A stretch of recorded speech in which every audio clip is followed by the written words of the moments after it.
लंका के राजा रावण को ये स्मरण में था कि देवता पल्ला झाड़ कर देते हैं।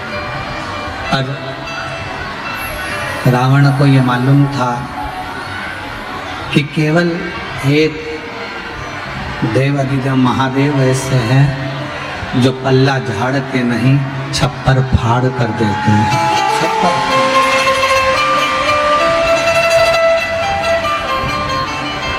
और मैंने तेरे ही भरोसे बाबा, तेरे ही भरोसे हवा बिच उड़ती जवानी बाबा, तो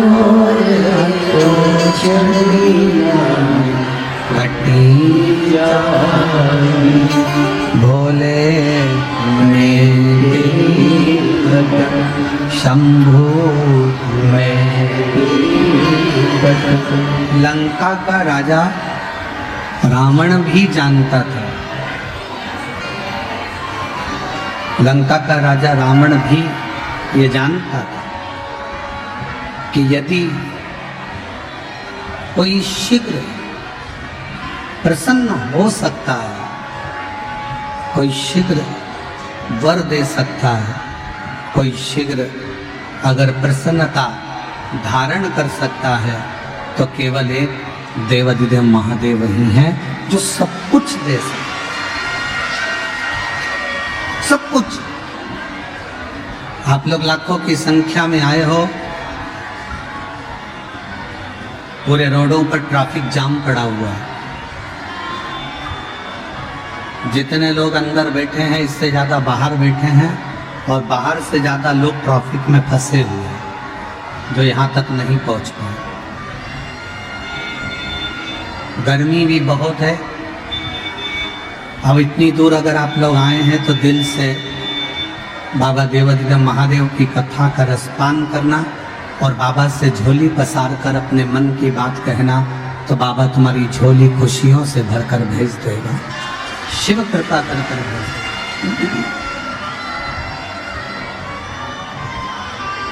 रावण की चित्त वृत्ति में, रावण के स्मरण में ये बात है। ब्रह्मा जी को राजी करना है तो बहुत घोर तप करना पड़ेगा, साधना करना पड़ेगी, बहुत तपस्या करना पड़ेगा। भगवान विष्णु का तप करना है, भगवान विष्णु को अगर प्रसन्न करना है तो बहुत तप करना पड़ेगा, साधना करना पड़ेगी, तपस्या करना पड़ेगी। पर भगवान शंकर के लिए बहुत ज्यादा तप करने की, भगवान शंकर के लिए बहुत ज्यादा तपस्या करने की, भगवान शंकर के लिए घोर तप की जरूरत नहीं पड़ती। भगवान शंकर को रिझाने के लिए तो एक लोटा जल जब दिल से आप समर्पित करेंगे तो भगवान शंकर उसको स्वीकार करेंगे, भगवान शंकर उसको स्वीकार करेंगे। बस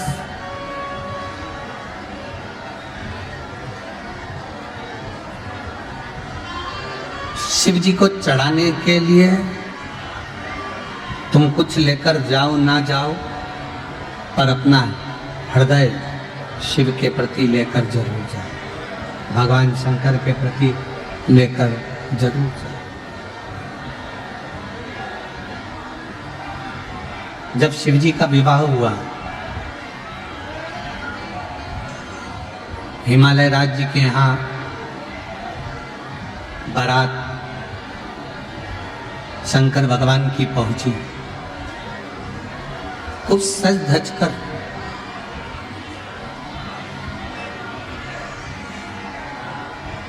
और बारात भगवान शिव की जब चली, दुनिया की पहली बारात थी, दुनिया की पहली बारात, दुनिया वालों की बारात घर से चालू होती है, होटल से चालू होती है, धर्मशाला से चालू होती है, पर भगवान शंकर की दुनिया की पहली बारात थी जो शमशान से चालू हुई थी और हिमालय राज के दरवाजे तक पहुंची।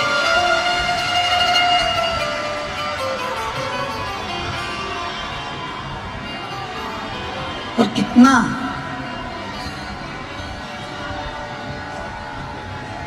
एक मुहूर्त निकल गया, 2 मुहूर्त निकल गए, 3 मुहूर्त निकल गए, शिव जी की बारात नहीं पहुंची।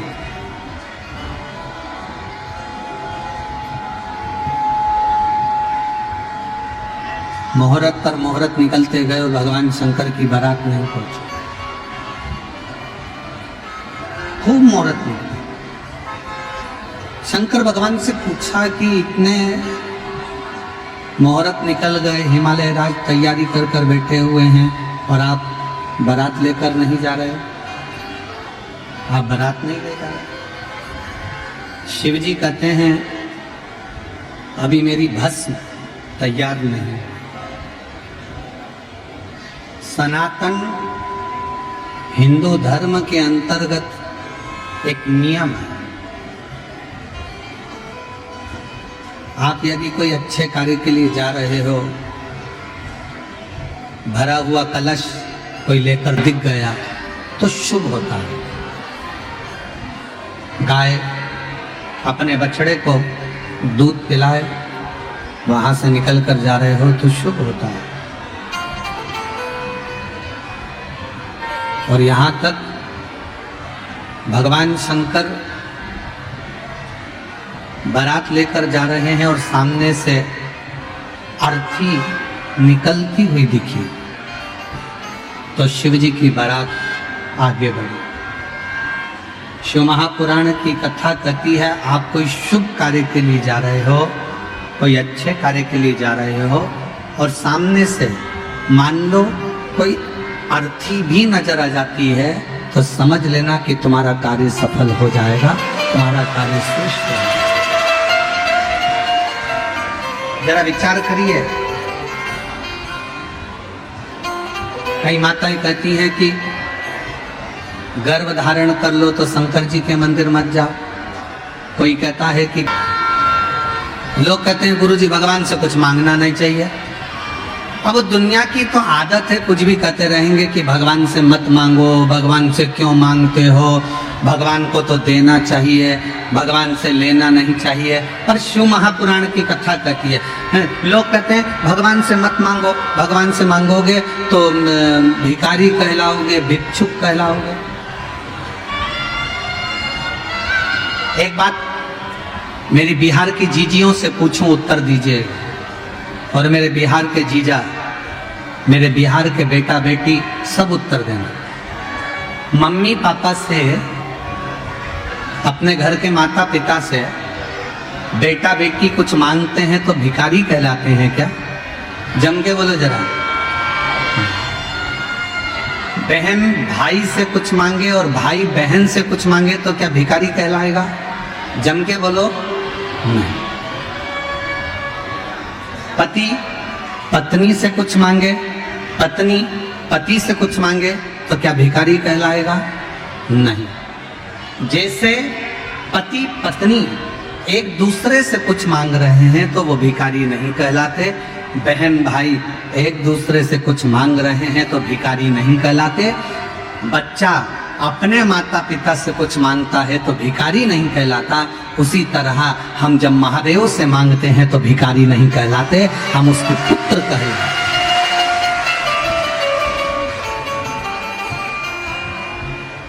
हम उसकी संतान हैं, हम उसकी औलाद हैं। और शंभु शरण में पड़ी मांगू घड़ी रे,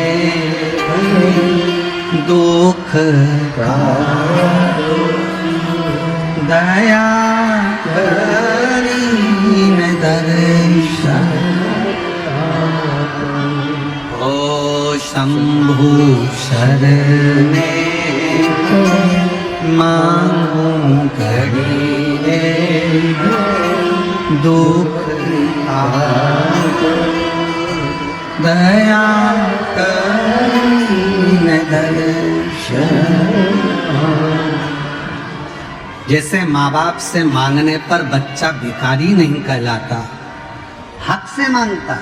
ये मेरी मम्मी है, ये मेरे पापा है, ये मेरे पिताजी हैं, ये मेरी माँ है, हक से मांगता है, हक से। उसी तरह भगवान से मांगने में आप अगर भगवान शंकर के पुत्र बन गए, आप अगर भगवान शंकर की पुत्री बन गए, आपने दिल से शिव जी को अपना पिता मान लिया, भगवान शंकर को अपना पिता मानकर, पापा मानकर, माँ जगतजननी दुर्गा को, भवानी को अपनी माँ मानकर, मैया मानकर अगर आप प्यार करते हो, शिव से प्रेम करते हो, शंकर से हृदय से स्नेह करते हो, तो ये निश्चित है तुम्हारे दुख को देखकर देवाधिदेव महादेव भी दुखी होगा।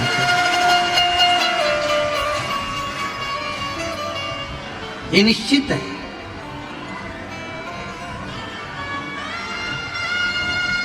हमने कई लोगों के मुख से सुना है, कई लोग अपने प्रवचन में भी कह देते हैं भगवान से कुछ नहीं मांगना चाहिए, भगवान से कुछ मत मांगो।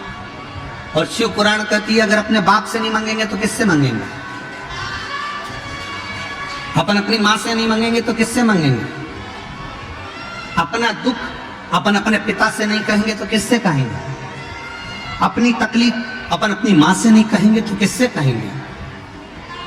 दुनिया के लोग प्रवचन में कहें कि भगवान से मत मांगो, भगवान को तो देओ, भगवान को मत मांगो, भगवान को तो देओ, तो उनको झोली पसार कर कथा में बैठने से पहले और कथा से उठने के बाद भी झोली पसार कर भगवान से यही मांगते हैं, बाबा किसी स्त्री की गोद खाली मत रखना और किसी पुरुष की जेब खाली मत रखना। सबके भंडार, सबके भंडार में कितनी आस लेकर, कितना विश्वास लेकर, कितने भरोसे से, कितनी दृढ़ता से, कितनी आस लेकर कोई तेरे दरवाजे पर आता है बाबा, कितने आस।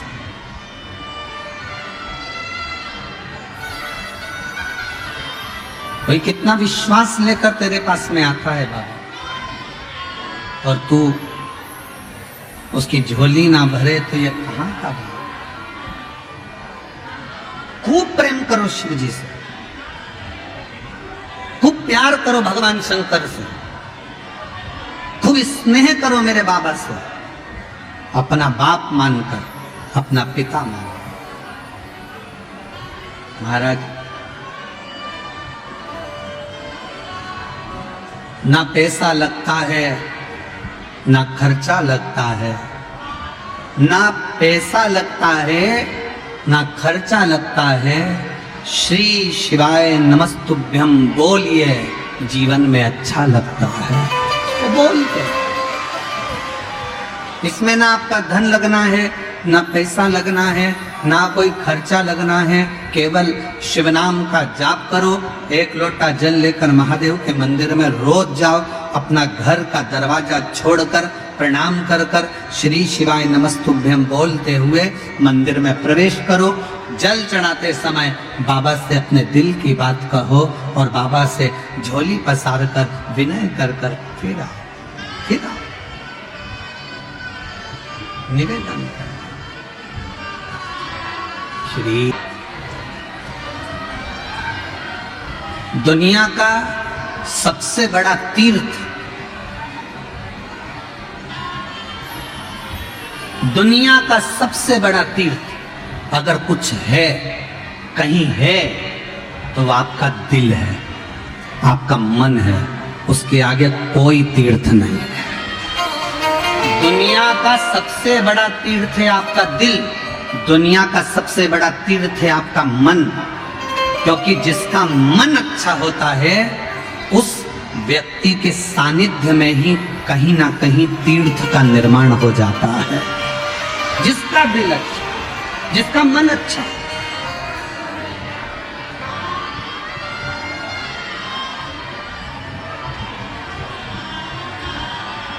और निवेदन करूंगा, आज कम से कम 8 से 9 लाख शिव भक्त इस सिंहेश्वर के धाम में हैं।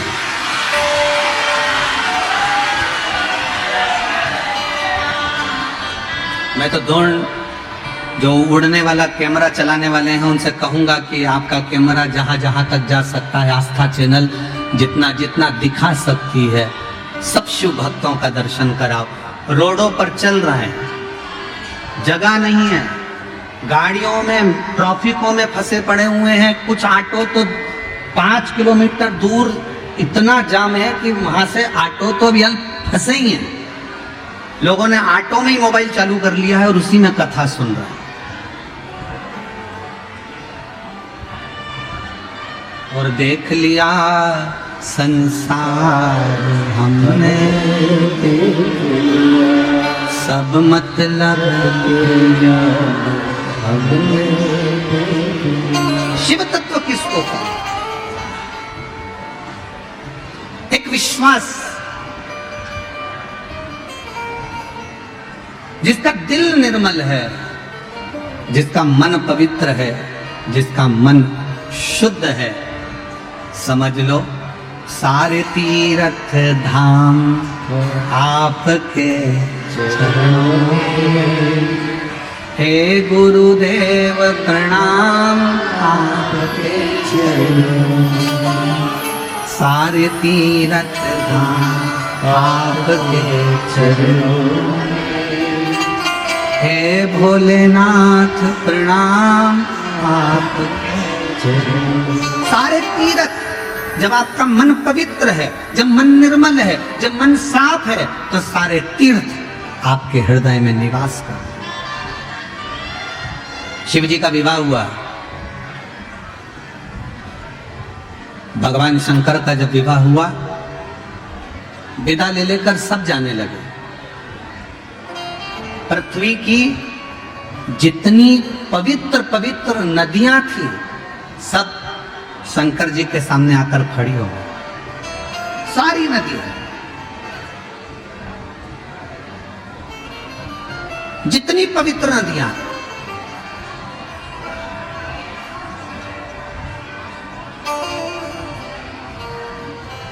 इस पृथ्वी की जितनी पवित्र नदियां, सब शिव जी के पास में आकर खड़ी हो गई। बाबा देवादिदेव महादेव ने पूछा, क्या बात है? गंगा, यमुना, सरस्वती, कावेरी, मंदाकिनी, नर्मदा, क्षिप्रा, सरयू, जितनी पवित्र नदियां हैं, सब, क्या बात है? शंकर भगवान ने क्या चाहते हो? विदा कर दिया, तिलक कर दिया, पवित्र नदियां। अब कई लोग कहते हैं, गुरुजी शंकर जी पे जल चढ़ाकर पीने से बीमारियां चली जा रही है, शंकर जी पे जल चढ़ाकर आचमन करने से गठान गल जा रही है। ऐसा कैसे हो सकता है? उसका कारण केवल इतना है, जब हम शंकर भगवान पे जल चढ़ाते हैं, गंगा, यमुना, सरस्वती, कावेरी, नर्मदा, सब जल चढ़ाते से पूरी नदियों का जल उस जल में आ जाता है। पार्वती जी का हस्त कमल, जया, विषहरा, शामली, दौतली, सबका जल उसमें मिल जाता है। अशोक सुंदरी और गणेश कार्तिकेय का जल उसमें प्राप्त हो जाता है। और जब हम जल का पान करते हैं तो हमारा रोग धीरे धीरे समाप्त हो जाता है। उस जल की पवित्रता का एक पत्र है, देखिए।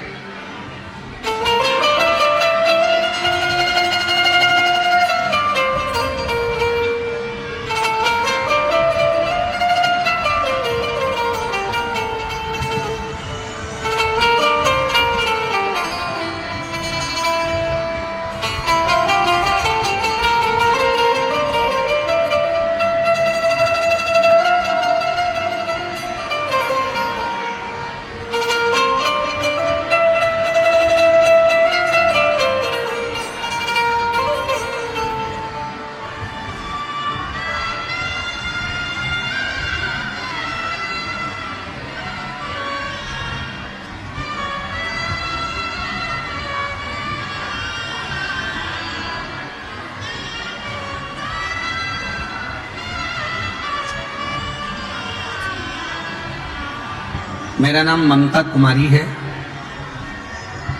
पति का नाम निशांत कुमार है, बिहारीगंज मधेपुरा की रहने वाली है। गुरुदेव, मेरी शादी को 18 साल हो गए, 2 बेटियां हैं। मुझे पूर्व में 3 लड़कों ने जन्म लिया, पर एक एक कर वो तीनों मर गए। दूसरी बार डॉक्टर को दिखाया तो डॉक्टर ने कह दिया कि तुम्हारा मां बनने का चांस नहीं।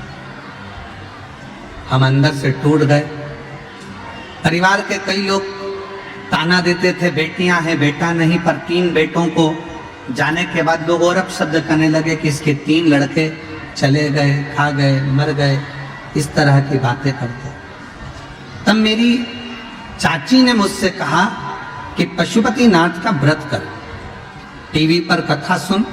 तब मैंने पशुपति व्रत करना प्रारंभ किया, कथा सुनना प्रारंभ करा। कुछ महीनों बाद डॉक्टरों ने तो कहा था कि संतान का सुख नहीं हो सकता, पर कुछ ही महीनों बाद गर्भ ठहर गया। तभी मैं थोड़ा डर गई, ना जाने क्या होगा। डॉक्टर के पास गई, डॉक्टर को दिखाया तो उसने कहा गर्भ ठहर गया, पर बच्चे को खतरा है। ये जानकर मैंने शंकर जी के मंदिर में जाकर जल चढ़ाना प्रारंभ करा, महादेव पर भरोसा कर कर शिव के।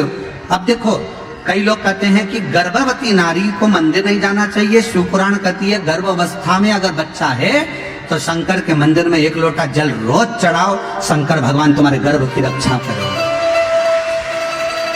मैंने शिव को जल चढ़ाना प्रारंभ करा।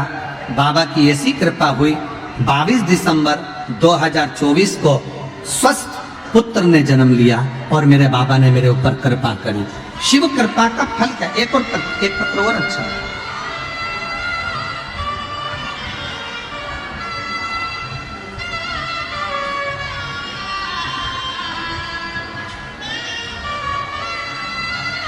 कई डॉक्टरों को दिखाया, डॉक्टरों ने कहा था कि गर्भ तो ठहरेगा, लेकिन कुछ समय के लिए ऐसा भी हुआ, गर्भ तो ठहरा पर बच्चा बड़ा नहीं और बच्चे को शांत हो गया।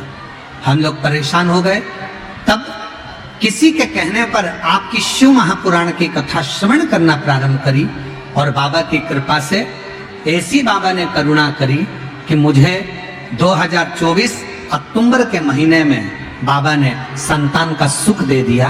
ये उसकी कृपा है। हम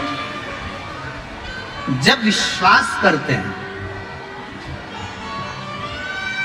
हम जब भरोसा करते हैं, तो शिव हमारे करीब में आते हैं, शिव हमारे पास आते हैं।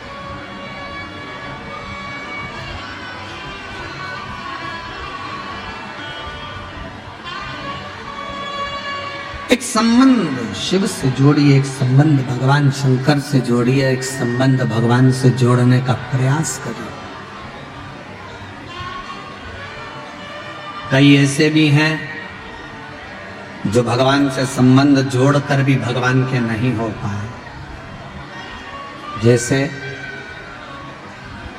एक बार भगवान शंकर नेत्र बंद करके बैठे थे। थोड़ा ध्यान दीजिएगा कथा पर। आज शिवरात्रि है, बैसाख महीने की, और आज कथा की भी शिवरात्रि है। कल कथा सुबह 8 बजे से 11 बजे तक हो जाएगी। सब अपने अपने घर को चले जाएंगे। कथा का कल समापन हो जाएगा, विराम हो जाएगा। फिर कथा 1 मई से 7 मई तक विद्याधर नगर स्टेडियम जयपुर में प्रारंभ हो जाएगी, 1 बजे से 4 बजे तक, राजस्थान में। थोड़ा ध्यान लगाकर सुनिए। 2 बार भगवान शंकर ने नेत्र बंद करे और दोनों बार भगवान शंकर के नेत्र बंद करने से कुछ ना कुछ प्रकट हुआ। एक बार नेत्र बंद करा मेरे भगवान शंकर ने, तो नयन के अश्रु से रुद्राक्ष प्रकट हुए। क्या प्रकट हुआ? जम के बोलो जरा, रुद्राक्ष। दूसरी बात, नेत्र बंद करे मेरे भगवान शंकर ने तो एक बालक ने जन्म लिया, जिस बालक ने अपनी आंखें नहीं खोली, रोता रहा। पार्वती जी ने देखा कि छोटा सा बालक है, तो मां जगतजननी जगदम्बा ने उसको गोदी में उठाया, अपना पुत्र माना। मां दुर्गा भवानी ने, मां जगतजननी जगदम्बा ने उसको अपना पुत्र मानकर उसको गोदी में उठा लिया। और पार्वती जी ने देखा कि ये नेत्रों से देख नहीं रहा। पार्वती जी ने देखा कि ये नेत्रों से देख नहीं रहा, ये नेत्रों से देख नहीं रहा है, तो ऐसा लगा कि ये आंख से अंधा है, नेत्र से विहीन है, आंख से अंधा। पार्वती जी ने उसका नाम अंधकासुर रख दिया। क्या नाम रखा? अंधकासुर। 2 बार मेरे देवदिव्य महादेव ने नेत्र बंद करे, एक बार नेत्र बंद करा तो रुद्राक्ष प्रकट हुआ। 1 मुखी से लेकर 14 मुखी तक रुद्राक्ष का वर्णन शिव महापुराण में है। 1 मुखी से लेकर 21 मुखी तक रुद्राक्ष का वर्णन स्कंद पुराण में।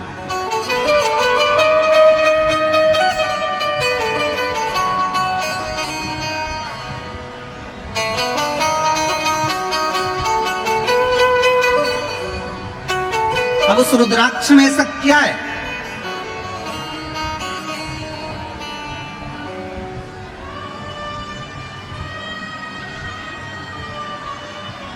केवल जिस रुद्राक्ष को हम सीहोर से लेकर आते हैं, कुबेरेश्वर बाबा के धाम से लेकर आते हैं, तांबे के कलश में उसको गलाते हैं और पानी को शंकर जी पे चढ़ाकर उसका आचमन करते हैं। जिसके शरीर पर रोग होता है, तकलीफ होती है, कमर में, घुटने में या शरीर में कहीं ना कहीं दर्द होता है, तो वो गले में धारण करते हैं। स्त्री हो, पुरुष हो, बेटी हो, बेटा हो, सब रुद्राक्ष को धारण कर सकते हैं। सब। एक तुलसी और एक रुद्राक्ष कभी अपवित्र नहीं होते, कभी अपवित्र नहीं होते। कई लोग कह देते हैं रुद्राक्ष को शमशान में चले गया, अपवित्र हो गया। कई लोगों ने कह दिया रुद्राक्ष वहां चले गया, अपवित्र हो गया। तुलसी की माला अपवित्र हो गई, तुलसी अपवित्र हो गई। तुलसी और रुद्राक्ष कभी अपवित्र नहीं होते। तुलसी और रुद्राक्ष तो जो अपवित्र है उसको भी छू ले तो पवित्र कर देते हैं, उसको भी पवित्र कर देते।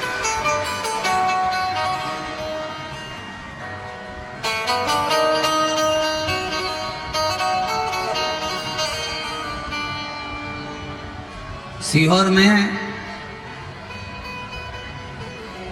जिस रुद्राक्ष को आप लोग लेकर आते हो, वहां से झोली पसार कर मांग कर कंकर शंकर की भूमि पर पहुंचकर रात्रि विश्राम कर कर सुबह बाबा से जल चढ़ाकर प्रार्थना कर कर रोग मुक्ति के लिए लोग, शरीर कष्ट से निवारण के लिए लोग रुद्राक्ष लेकर आते हैं। रुद्राक्ष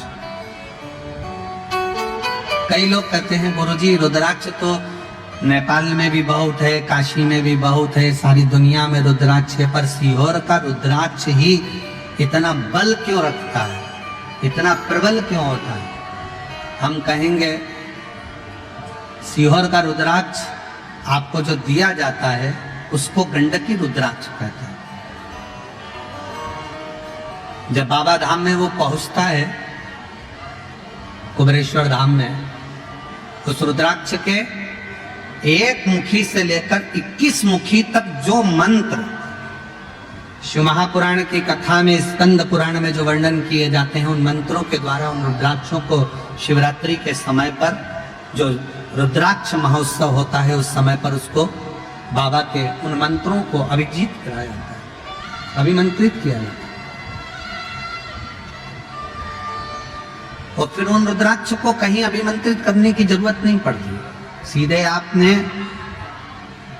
कुबेरेश्वर धाम से लेकर निकले और वहीं से आप उसका प्रयोग करना प्रारंभ कर सकते हो, वहीं से उसको धारण कर सकते, करना चाहिए। 2 बार भगवान ने नेत्र बंद करे, 1 बार बंद करे भगवान ने नेत्र तो रुद्राक्ष उत्पन्न हुआ, दूसरी बार भगवान ने नेत्र बंद करे तो अंधकासुर उत्पन्न हुआ। अंधकासुर जैसे ही जन्मा, अंधकासुर जैसे ही पैदा हुआ, अंधकासुर को गोदी में लिया और अंधकासुर को गोदी में लेकर मां पार्वती जी ने उसको गोदी में लेकर कहा कि ये मेरा पुत्र है, ये मेरा पुत्र है। और शंभु और शिव जी कह रहे हैं पार्वती सुनो, इस अंधकासुर को समुद्र में डाल दो, फेंक दो इसको समुद्र के अंदर। पार्वती जी बोली प्रभु आपके नेत्र बंद करने से रुद्राक्ष का पौधा उत्पन्न हुआ, रुद्राक्ष उत्पन्न हुआ, उसको तुमने अपने गले में धारण कर लिया। रुद्राक्ष का पौधा उत्पन्न हुआ, रुद्राक्ष उत्पन्न हुआ तो तुमने उसको अपने गले में धारण कर लिया। और नेत्र बंद करने से जो अंधकासुर उत्पन्न हुआ उसको समुद्र में फेंकने की बात कहते हो, समुद्र में डालने की बात कहते हो, ये कहां की रीति है? शिव जी कह रहे हैं पार्वती सुन, इस रुद्राक्ष को जिसको मैंने प्रकट किया कलियुग में, कलिकाल में, जिस रुद्राक्ष को मैंने नेत्र बंद कर कर खुद ने प्रकट करा, इस अंधकासुर को मैंने प्रकट नहीं किया। ये अंधकासुर तो तुमने आंखों पर हाथ रखा, नेत्र मेरे बंद करे, अपने हाथों से जब तुमने नेत्र बंद करे तब जाकर जो बालक प्रकटा वो अंधकासुर हुआ। इसको मैंने प्रकट नहीं करा है। जब किसी व्यक्ति के नेत्र दबाए जाते हैं तो उसमें से आंसू निकलना प्रारंभ हो जाते हैं। बहुत देर तक नेत्र को जब दबा कर रखोगे, बहुत तेज दबाओगे तो आंख में से आंसू निकलेगा। वो आंसू आंखों से रोया हुआ आंसू नहीं है, वो आंसू आंखों से खुशी का आंसू नहीं है, वो आंसू तो उसको कष्ट मिला तो निकला। भगवान शंकर कहते हैं मैंने रुद्राक्ष को स्वयं अपने अश्रु से, खुशी के अश्रु से, प्रेम के अश्रु से अपना पुत्र मानकर उसको प्रकट किया है जो जनमानस का कल्याण करेगा, जो पूरे जगत का, पूरे जनमानस का कल्याण करेगा, पूरे जगत का कल्याण करेगा। वासु पूरे जगत का कल्याण करने वाला है। वह रुद्राक्ष पूरे जगत का कल्याण करने वाला। और ये अंधकासुर जो पैदा हुआ है, ये अंधकासुर जगत का कल्याण नहीं करेगा, जगत को कष्ट देगा। और केवल जगत को कष्ट नहीं देगा, अपने माँ बाप को भी कष्ट देगा।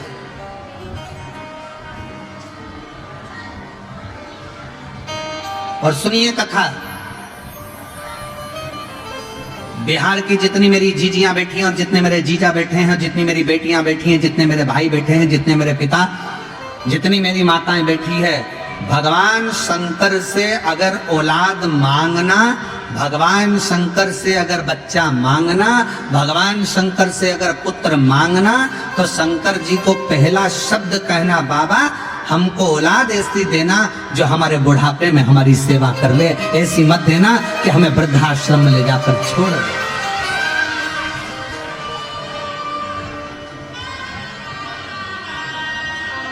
ऐसी औलाद नहीं चाहिए।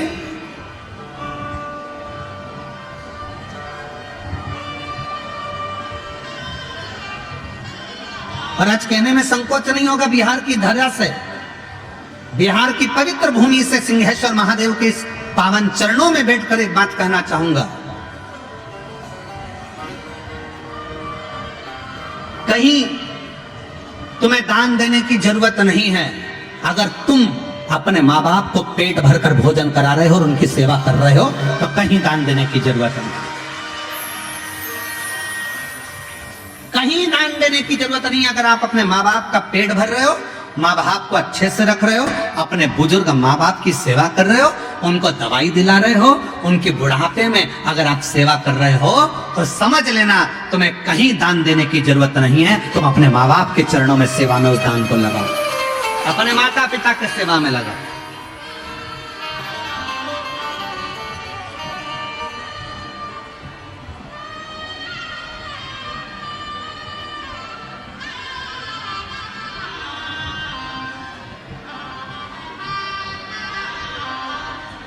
पहले भारत की भूमि पर गौशालाएं थी क्या?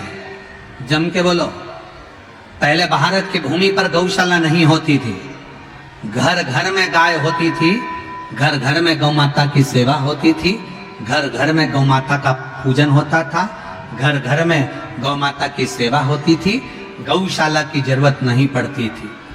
गौशाला बनी, ये भारत की भूमि पर श्रेष्ठता नहीं है, वो तो दुनिया के लोगों ने इस गौ माता को ठुकरा दिया, तो फिर गौ माता के लिए संतों ने, साधुओं ने, गुरुजनों ने, तपस्वियों ने गौशालाओं का निर्माण किया, तब निर्माण।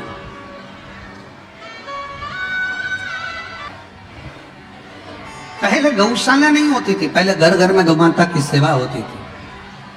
पहले घर घर में संत, साधु, घर के लोग अपने घरों में गौ माता रखते थे। अब धीरे धीरे लोगों ने गौ माता को रखना बंद कर दिया तो गौशालाओं का निर्माण हो गया। और अब ये नया काम चालू हुआ वृद्धाश्रम का। पहले सत्य वचन आप सब बताओ, बुजुर्ग बुजुर्ग लोग बैठे हुए हैं इस कथा के मंडप में, बोलना ईमानदारी से, पहले के जमाने में वृद्धाश्रम होते थे क्या? घर में माँ बाप की सेवा सबसे बड़ी परमात्मा की सेवा मानी जाती थी, तो माँ बाप की सेवा में लोग लगे रहते थे। आज के जमाने में माता पिता का तिरस्कार कर कर उनको वृद्धाश्रम में भेज दिया जाता। श्रेष्ठ नहीं। आज आप अपने माँ बाप को वृद्धाश्रम में भेजो, कल तुम्हारी औलाद तुमको वृद्धाश्रम में भेजे। एक कथा आती है, एक पत्नी ने अपने पति से कहा, सुनो तुम्हारे पिताजी बहुत खांसते हैं, तुम्हारे पिताजी दिन भर खांसा करते हैं, बच्चों को पढ़ने में तकलीफ होती है। बेटे ने कहा क्या करना है? पिताजी को माली के कमरे में ठहरा दो। आगे माली का कमरा था, पीछे पिताजी के लिए माली का कमरा साफ करवा दिया, चौकीदार का कमरा साफ कराकर उसमें पिताजी को रख दिया। पिताजी से कहा, पिताजी तुम माना मती, तुम्हारी बहू तुम्हारे लिए भोजन लेकर आएगी, तुम्हारी बहू तुम्हारे लिए चाय लेकर आएगी, ये घंटी है, इस घंटी को बजा देना, तुम्हारी बहू तुम्हारे लिए खाना लेकर आ जाएगी। ठीक है बेटा, ठीक है। पिताजी ने घंटी बजाई, बहू चाय लेकर आई, पिताजी ने घंटी बजाई, बहू भोजन लेकर आई। एक बार चलते चलते समय निकल गया और 20-22 दिन बाद पिताजी ने घंटी बजाई पर बहू नहीं आई। खूब बजाई, नहीं। बेटे ने कहा था तुम अंदर कमरे में मत आना, घंटी बजाना। घंटी बजाते बजाते पिता प्यासा चक्कर खाकर जमीन पर गिर गया। शाम को ऑफिस से बेटा आया, उसने अपनी पत्नी से कहा, क्यों पिताजी को चाय भोजन पानी दिया? कि उन्होंने घंटी नहीं बजाई, उनके पास रखा होगा। उन्होंने घंटी नहीं बजाई, उनके पास रखा होगा। बेटा दौड़कर बाप के कमरे में गया तो बाप तो जमीन पर पड़ा था। पानी का छींटा दिया, पापा उठो। पिताजी उठे। क्या बात है पापा, आपने घंटी नहीं बजाई? पिताजी बोले, घंटी तो खूब बजाई, पर मुझे लगता है कि घंटी के तार को मुंदरा ने, चूहे ने कतर दिया, घंटी बजती नहीं है। पिताजी को बेटा पानी पिलाता और पिताजी के प्राण छूट गए। अंतिम संस्कार किया गया। 13वें के दिन 10वें के दिन घर की सफाई होने लगी। घर में 2 बेटे थे। एक बच्चे ने घंटी को अपनी जेब में रख लिया, दूसरे बच्चे ने घंटी के तार को अपनी जेब में रख लिया। माँ ने झाड़ू लगाते लगाते पूछा, ये क्या कर रहे हो? बच्चे कहते हैं, मम्मी जैसे आपने दादाजी के लिए घंटी लगाई थी वैसे ही हम आपकी घंटी लगाएंगे, इसलिए तैयारी कर कर अभी रख रहे हैं। ये तैयारी कर कर हम रख रहे हैं। जो तुमने किया वो करेगा। भारत की भूमि पर यह वृद्धाश्रम ठीक नहीं है। अपने माँ बाप की सेवा करो। फिर निवेदन है, कहीं दान देने की जरूरत नहीं है। अगर तुम अपने माँ बाप को पेट भर कर भोजन करा रहे हो, उनकी दवाई करा रहे हो, उनकी सेवा कर रहे हो, तो कहीं दान करने की जरूरत नहीं है। तुम अपने माँ बाप की सेवा में लगा दो उसको, अपने माता पिता की सेवा, उनकी चाकरी में कुछ अच्छा कर लो अपनी जिंदगी में कुछ। और मत बुरे कर्म, जो हमारे बुढ़ापे में हमारी सेवा करे और संसार में आकर कुछ अच्छा कर्म कर कर अपने जीवन को आनंदित करे। श्रेष्ठ कर्म।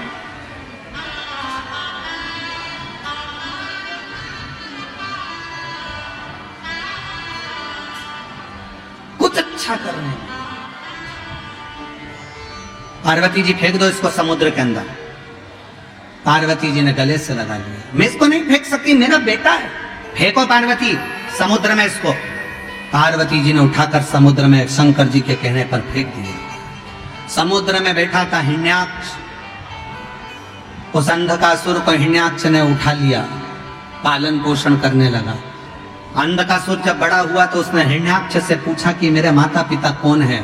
हिरण्याक्ष ने कहा, तुम्हारा माँ बाप कोई भी नहीं है, केवल मैं तुम्हारा पिता हूं। समय आया, श्रीमद् भागवत में वर्णन आता है, हिरण्याक्ष ने पृथ्वी को जल में डुबो दिया था। भगवान ने बरहा रूप धारण कर कर पृथ्वी को जल में से निकाला था और हिरण्याक्ष का वध करा था। हिरण्याक्ष मर गया। अंधकासुर को लगा मेरे पिता का वध किसने किया है? देवताओं ने। अंधकासुर ने देवताओं से द्वेष करना प्रारंभ कर दिया। त्राही माम, चारों तरफ त्राही त्राही त्राही करने लगा। जो यज्ञ करता अंधकासुर उस यज्ञ को समाप्त कर देता। जहां अनुष्ठान होता अंधकासुर उस अनुष्ठान को बंद करवा देता। अंधकासुर ने उपद्रव मचाना जो प्रारंभ करा, उपद्रव मचाते मचाते ब्रह्मा जी की समाधि में तपस्या में लीन हो गया। ब्रह्मा जी ने पूछा, मांग तुझे क्या चाहिए? अंधकासुर कहता है, मेरे प्राण कभी ना जाए, मैं मरूं ना।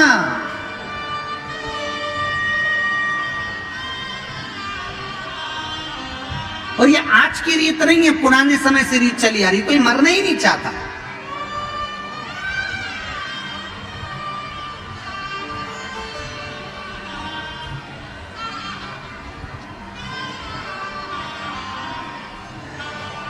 एक बार जो पृथ्वी पर आ जाता है ना, वो मन में सोच लेता मैं नहीं मरूं तो अच्छा है, और आंदो आंदो।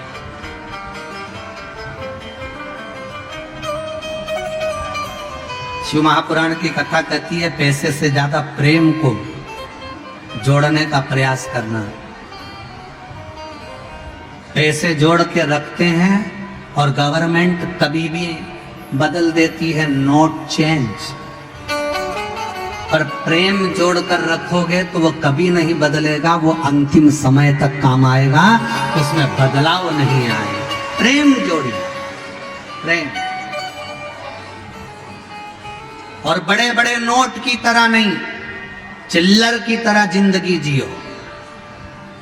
बड़ा नोट कभी भी बदल सकता है, पर चिल्लर कभी नहीं बदलती। बड़ा नोट जेब में किसी किसी के होता है, पर चिल्लर सब्जी वाले से लेकर कबाड़े वाले तक, कबाड़े वाले से लेकर सोने चांदी वाले तक, सोने चांदी वाले से लेके हीरे पन्ने वाले तक के पास में चिल्लर होती है।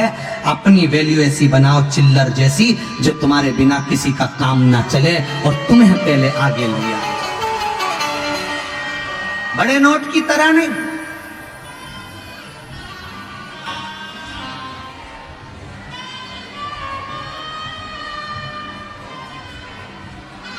चिल्लर जैसा स्वभाव, सहजता।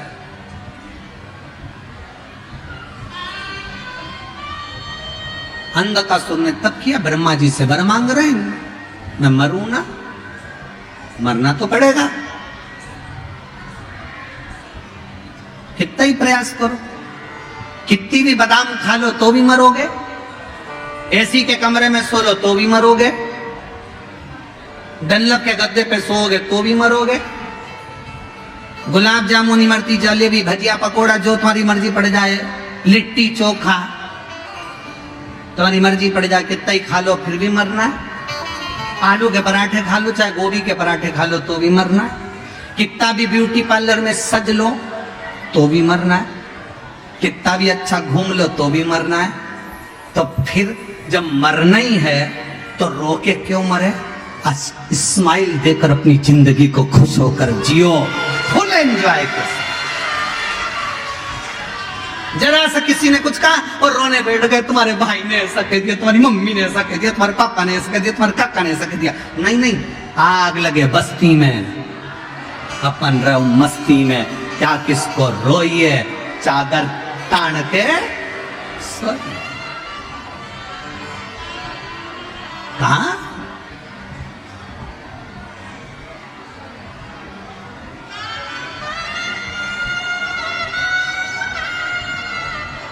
से प्रार्थना करिए। आज बैसाख महीने की भी शिवरात्रि है और शिव महापुराण की भी शिवरात्रि है।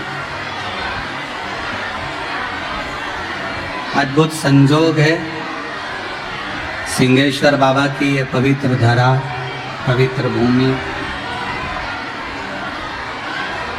जहाँ बाबा से प्रार्थना करने का सौभाग्य मिला है। आपको जहाँ जगह मिले वहाँ बैठकर बाबा को दिल से प्रार्थना करना, निवेदन करना। इस प्रार्थना को करने के लिए लोग कथा के पंडाल में आते हैं और जो लोग ऊपर ऊपर बैठे हैं, गाड़ियों के ऊपर चढ़कर या दीवालों पर चढ़कर, खंभों पे चढ़कर बैठे हैं, उनसे निवेदन है प्रार्थना करते समय अपना ध्यान रखना, नहीं तो तुम नीचे टपक जाओ। इसका विशेष ध्यान रखना कि तुम गिर ना जाओ। और दिल से बाबा को, अपने हृदय से बाबा को विनय करें, निवेदन करें, प्रार्थना करें।